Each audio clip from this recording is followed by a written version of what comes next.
M-O-T-S, sont les mots M-A-U-X. En effet, nous vivons dans une société où il est de bon ton, grâce à une idéologie perverse et qui a fait tant de mal au peuple depuis tant d'années, de travestir, de changer les mots pour qu'ils aient une autre expression ou interprétation. Alors, on a des exemples, je ne vais pas vous les citer ici parce que sinon il me faudrait 2 heures de vidéo, même peut-être 3 ou 4 heures. Mais ce qui est sûr, c'est que dans ce système où nous vivons et qui est complètement dépassé à mon sens, qui est complètement mauvais, hein, on vit des crises permanentes. On a eu un président élu en 2017, puis réélu, on ne sait pas comment, en 2022, qui est aujourd'hui le champion de la crise économique, le champion de la crise de la sécurité, le champion du chômage, parce qu'on ne vous en parle pas beaucoup, mais le chômage, il n'arrête pas de monter. Les faillites ont explosé, ça a été caché grâce au Covid finalement, mais les faillites ont explosé. Donc, on est dans un chaos permanent. Alors, je me suis posé cette question, est-ce que ce président, c'est l'homme du chaos, c'est l'homme du paraître, c'est surtout l'incompétence qui règne au niveau de ce pouvoir. On croit rêver. Le président, il veut organiser encore un nouveau grand débat, c'est sa spécialité. Or, ça n'aboutit jamais à rien. Et il le fait pour le Salon de l'Agriculture. Et ça a créé un tel tollé que, regardez, quand il est arrivé ce matin au Salon de l'Agriculture, on n'a jamais vu ça, quoi. C'était les huées, les bagarres, c'était tout. Alors, vous avez des journaux qui vous expliquent que des présidents ont été chahutés depuis plusieurs fois, mais pas à ce point-là. Là, on est dans le déni de l'information maintenant, parce que ça me rappelle ce 14 juillet extraordinaire sous Hollande, où sur une grande chaîne de télé que je nommerai pas parce qu'elle est nulle, TF1, où on voit les Champs-Élysées, donc on voit des gens par terre matraqués par la police, et le commentateur sur cette image splendide quand même, faut le dire, le 14 juillet matraquer les gens parce qu'ils sifflent le président. Hein.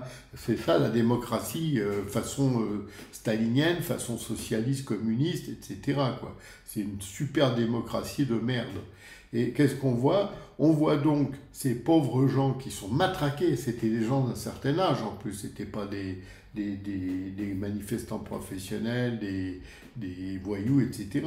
Et le commentateur est là et dit il n'y a aucun problème sur le passage du président. Alors on se dit quoi? Il ne voit rien. Là par exemple ce matin, là au Salon de l'Agriculture, on a bien vu. C'était une sorte de mini-révolte. Et là on va vous dire oui, mais il y a d'autres présidents qui ont connu les sifflets, les colibets et tout.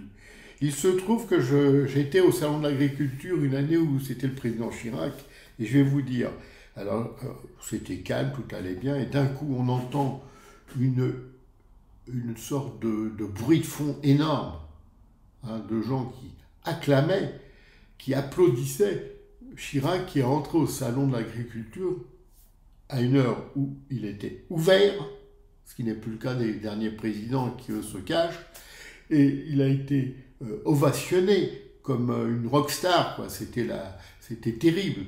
Et dans ce même salon de l'agriculture, il y avait le ministre de l'Agriculture de l'époque, un certain, comment s'appelle-t-il déjà, Bruno Le Maire, hein, qui était tout seul avec un journaliste. Et ça, je crois qu'il ne l'a pas supporté, que ça explique pas mal de choses aujourd'hui. Donc, on en était là. Aujourd'hui, on est dans un système vraiment où la politique est complètement néfaste, elle est complètement mauvaise, elle est dramatique, cette politique. Et puis, il faut bien le dire, parce que si on ne le dit pas, personne ne le dira, mais ce régime de la Macronie, qui est une illusion totale. On se croit au théâtre, quoi. Lui, il est au théâtre, le président. Il joue un rôle Un coup c'est le jeune premier, un autre coup c'est le père de la France, etc. Il joue plusieurs rôles, c'est normal, c'est un acteur de théâtre. Bon, il n'est pas terrible, mais quand même.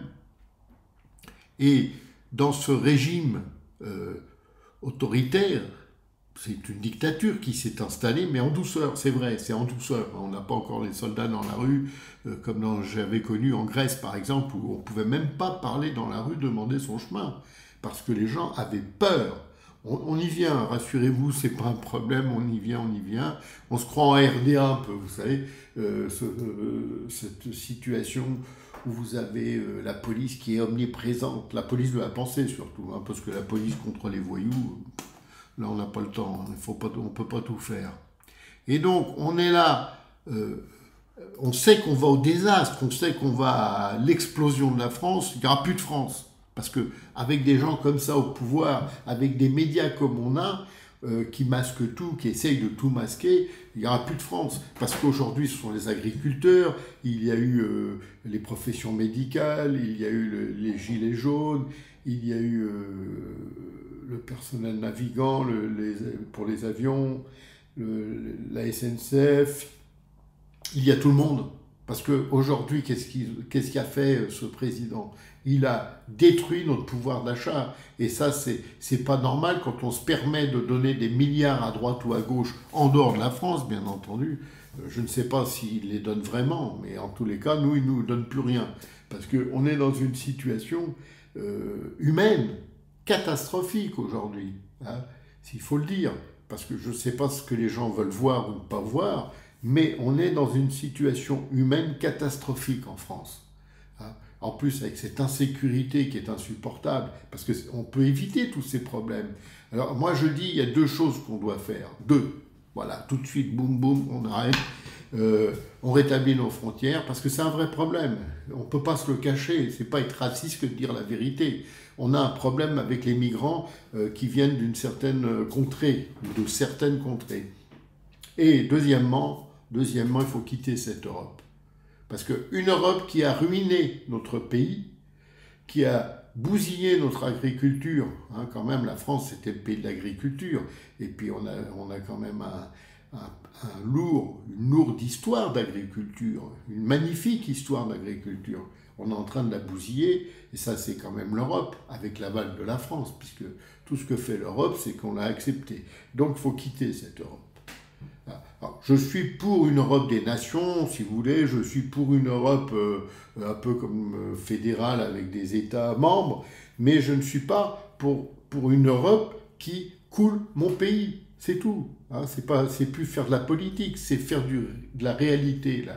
On est dans un problème gravissime, une Europe qui ne convient pas ou qui ne convient plus, une Europe dont personnellement je ne veux plus. Parce que cette Europe n'est pas bonne pour mon pays. Voilà, c'est tout ce que j'avais à dire. Et j'espère qu'on va s'en sortir quand même, parce que le but de tout ça, c'est de s'en sortir. Mais comme je le dis toujours, on est mal, et on est même vraiment très mal. À bientôt, merci.